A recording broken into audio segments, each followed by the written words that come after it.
agora, gente, eu quero estar com esta grande professora, esta grande mulher, que é a nossa querida Hanna Martins. Ela, na verdade, é médica veterinária e veio para o nosso programa porque toda segunda-feira a gente fala de pets aqui no nosso Bom Dia, né? E não poderia ser... Mas você tá elegante. Obrigada. Vanusa, me diga quando é que eu venho pro seu programa, que eu não venho assim, maravilhosa. Tudo bem, minha princesa? Tudo bem, querida. Seja bem-vinda.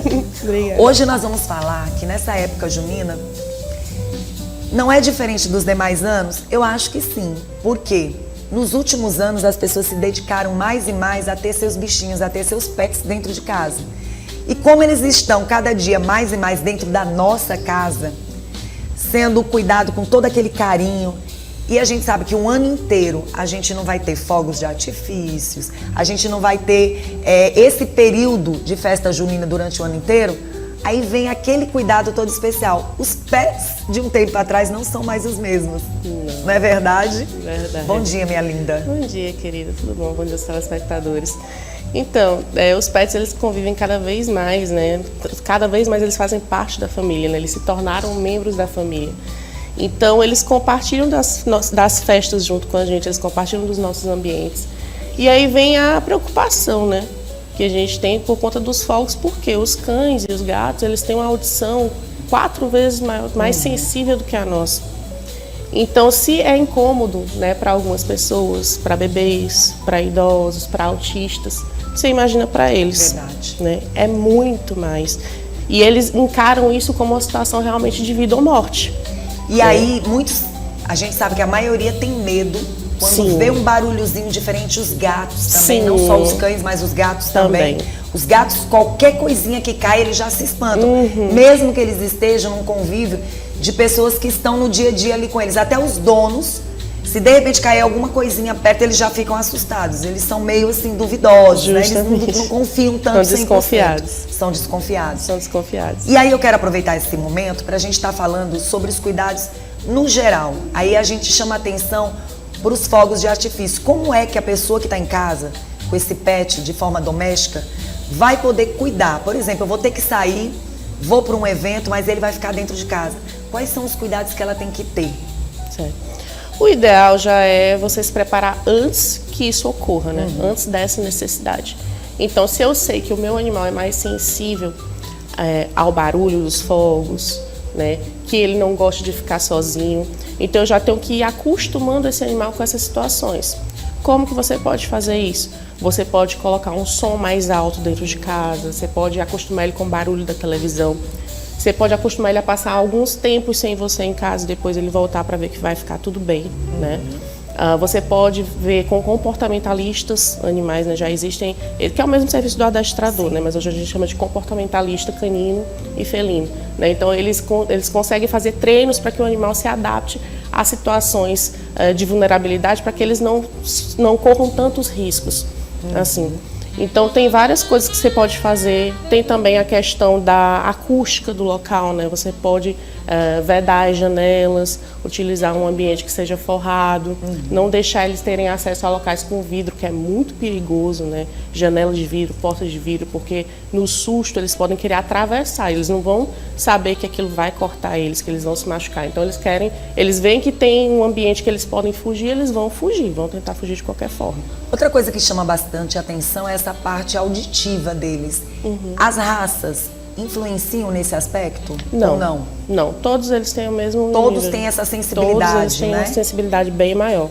E aí a gente chama atenção também para outros cuidados, principalmente com os filhotinhos, né? Às vezes você tem filhotes em casa e você não sabe como colocá-los. É interessante, por exemplo, existem algumas pessoas que vão sair de casa nessa época e colocam os pets num determinado local e muitas vezes fecham a porta. Isso é correto?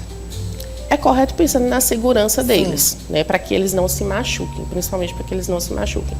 Mas aí, assim, o filhote, a gente tem que pensar que ele precisa entrar em contato com certas situações para que ele aprenda que aquilo ali não traz risco para ele, para que ele haja de forma correta, para que ele não fique com tanto medo assim, né? Então, por exemplo, eu preciso levar um filhote para passear, para ele conhecer o que é rua, para ele conhecer o que é um homem, uma mulher, uma criança, uma pessoa de chapéu, uma pessoa com um guarda-chuva, né? A tempestade, né? Os raios, Então, tudo isso o filhote ele tem que conhecer para poder ele saber que aquilo é normal. E aí, quando ele for na vida adulta, ele não tem tantos problemas com essas situações. Pronto, você falou sobre esse assunto, aí me chama uma atenção por uma outra situação de gatos que são criados dentro de casa e que os tutores não levam de jeito nenhum para passear. Sim. Tem gato que não sai de jeito nenhum de dentro de um apartamento, por exemplo, principalmente quando não é térreo. Geralmente eles ficam em cima. Isso não seria interessante, né? Nesses momentos de fogos de artifícios. Na realidade, o gato, ele é bem diferente do cão, né? O cão, ele tem essa necessidade do passeio, essa necessidade da socialização, né? O gato, ele não tem tanto, ele é mais restrito, ele é mais reservado. Vai procurar um cantinho, né? Isso. Então, assim, o gato, ele é muito mais de se esconder, né? De ter o refúgio dele. Então, para o gato, a gente já indica que ele tem esse local de refúgio, ele tem esse local onde ele pode se abrigar, que ele sabe que ele vai estar seguro, né? Tem a questão dos feromônios que você pode utilizar para ele se sentir mais tranquilo, né? Já existe no mercado. Que interessante. Tem a questão até da caminha, de algo confortável que tem o cheiro dele, né? Que vai deixar ele bem melhor nesse período, né? Nessa época, é interessante que você saindo de casa deixe todas as portas abertas para que esse gatinho tenha um lugar... Porque às vezes ele não escolhe naquele momento, não sabe nem que vai ter aqueles fogos. Sim. Né? Mas pode, por exemplo, você sair de casa, tem pessoas que fecham todas as portas. Não, vou deixar só a sala, né? Tranquila. Contanto que não deixe, por exemplo, a porta da rua. É claro, pra ele não, claro, né? Mas dentro de casa, as portas dos demais cômodos... Sim. E que não tenha nada perigoso. Por exemplo, a porta de vidro não é legal, né? Ele ter acesso, a janela de vidro também. Existe algum pet mais estressado do que outro nesse sentido de barulhos, por exemplo? Porque tem alguns que são mais calmos. Sim. As raças vão influenciar? Das raças, tem algumas, como os pequenos, né? O Yorkshire, Maltese. Geralmente esses que são mais apegados, né, com as pessoas, eles sofrem mais um pouco. Mas isso não é a regra, né? Existem pitbulls, por exemplo, que têm muito medo e que se tremem, né, e ficam no chão realmente extremamente vulneráveis, né? Então, assim, não tem muito a ver com a raça, é bem individual, né? Tem cães que vão desenvolver essa sensibilidade, uma sensibilidade muito maior, tem outros que não. Então, aí a gente tem que fazer um manejo, né, com todos eles da mesma forma. Seria bom que não tivesse, né, mas, claro, a gente sabe que isso não é o ideal, né? Tem os fogos que não tem barulho hoje em dia, né? Mas a gente sabe que nem são todos os lugares que fazem isso. E, às vezes, até uma certa conscientização, por exemplo, pensando na situação dos canis, né, dos abrigos, né, das ONGs, não tem como eles acolherem todos os cãezinhos, né? Verdade. Então, por exemplo, se você sabe que você mora numa região próxima a um canil, a uma ONG, evitar soltar. Como veterinária, como profissional, professora, uma pessoa que está sempre com os alunos, quais seriam as dicas, até para quem está agora se preparando para ser um futuro veterinário? E é importante a gente falar sobre isso. E eu sei que você tem bagagem para falar. Hoje a gente observa que existem alguns locais de eventos, de festas, ambientes, que tem sempre um espaço para os pets. Mas eu te pergunto, nesse momento, já que tem tanta gente estranha em vários lugares, tantas pessoas desconhecidas, tem que ter algum cuidado ao sair de casa com esses pets numa época junina como essa? Olha, Que eles possam ficar estressados, ou de repente na hora de fogos de artifício, ou até mesmo na hora de um momento de festa ali, eles se estressarem e acabar de uma certa forma tendo uma reação diferente com quem está por perto? Olha, do ponto de vista veterinário, tá? Isso a gente fala porque nós vemos o conforto do animal, né?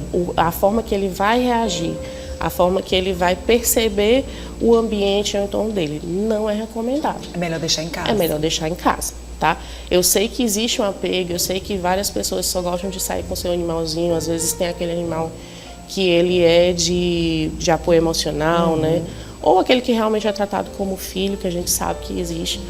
Mas tem certos ambientes, tem certas situações que são extremamente incômodas para eles. E que é muito mais torturante do que ele ficar em casa. Verdade. Né? Então, por exemplo, ambientes, shows, né? Ambientes com muito barulho, ambientes com muitas pessoas, com população, Se com não, se não tiver trabalhado antes, Sim.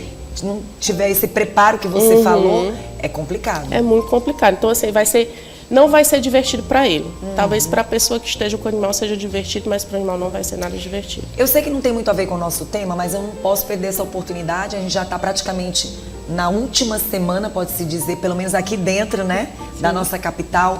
E aí eu queria chamar a atenção, também como veterinário, sobre a questão respiratória dos nossos pets nesta época. Muita fumaça. Demais. Muita fumaça, muita poeira.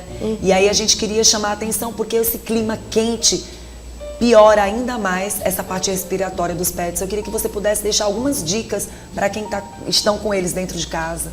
Com certeza. Água, né, que é o básico, é o que nós fazemos para nós também. Então, para eles também, bastante água fresca disponível. Ter um ambiente dentro de casa para ele ficar abrigado dessa questão, porque se ficar muito no quintal, né, se ficar muito exposto, ali a fumaça é bem pior. Pode ter aquele umidificador de ar, eles também se beneficiam daquele umidificador, certo? E proteger do calor, né, proteger da fumaça, deixar mais dentro de casa mesmo. Mas o que eu achei mais interessante é chamar a atenção realmente dos tutores para que eles possam trazer um hábito, já que eles querem tanto os pets com eles, né? Já criar um ambiente para que eles possam perceber os ruídos, os barulhos e não fiquem tão assustados, né? Justamente. E aí, assim, aqueles animais que realmente têm uma sensibilidade, que têm um problema de ansiedade, esses animais eles precisam passar por uma consulta com o médico veterinário e aí a gente prescreve um ansiolítico, que aí eles ficam bem mais tranquilos nessa situação. Hoje no mercado tem muitas dicas, né? Tem. Impressionante. Agora sem procurar um profissional. Com certeza, não fazer nada. Aquela história para as pessoas, para os pets também não é diferente. O seu pet pode reagir a uma medicação bem, mas o outro pet não. Então não adianta fazer o que o vizinho fez achando que para o seu vai dar certo. Verdade. Quero agradecer pela sua presença. Quem quiser entrar em contato com vocês? Então, eu trabalho na Clínica Escola da Uninasal, né? Tô lá de segunda a sexta. Tenho o meu Instagram pessoal, que é Hannah Medvet. E, enfim, só agradeço sempre. É muito bom vir por aqui falar com você. Obrigada. Que Deus te abençoe, tá? Obrigada. Tudo de bom para você.